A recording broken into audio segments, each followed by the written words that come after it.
he used to be a social person too. So for him to start getting pushed away and people telling him that he's weird and people calling him names and, you know, like just hurting him and like pushing him into bushes, that really just shut him down a lot. He used to see a counselor about it, but I guess no one did anything, so he just stopped talking about it. And like if nothing was changing, why should he talk, I guess?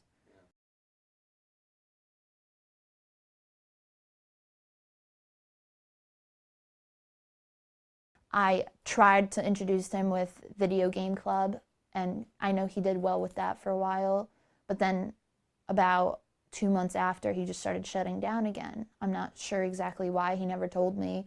He just didn't want, I guess people made fun of him for it, because afterwards he told me, he's like, well, those kids are kind of losers is what everyone keeps saying, so why should I continue to go to it? And I told him, yeah, so what, they're losers, why do you care?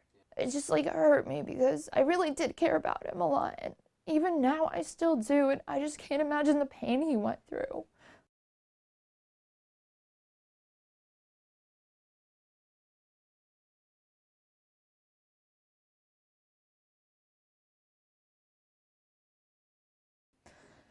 I've recently been diagnosed with anxiety and depression because of it all.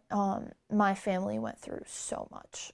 I'm saying I spent Thanksgiving with just my dad because my mom was in a hospital. Christmas pretty much was so difficult. I um I barely had a family to be around at that point, you know. Um, I'm really happy that my dad stayed strong because he's the only one that stayed strong after all this happened.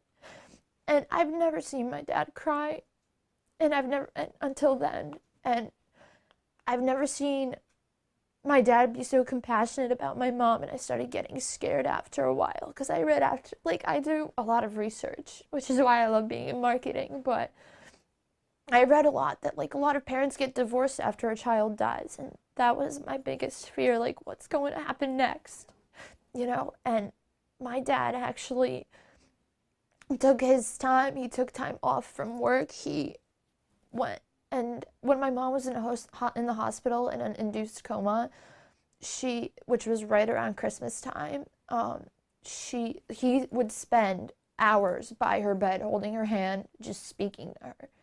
And I've never seen that side of him. And for me, it was just so like, it gave me hope that everything's going to be better eventually.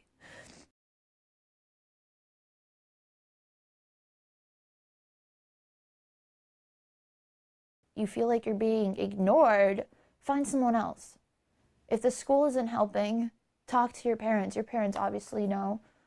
And I know my parents talked to the school, and that didn't help either. That's when you just, there's so many organizations now that help with this kind of stuff that I encourage families to reach out to those organizations.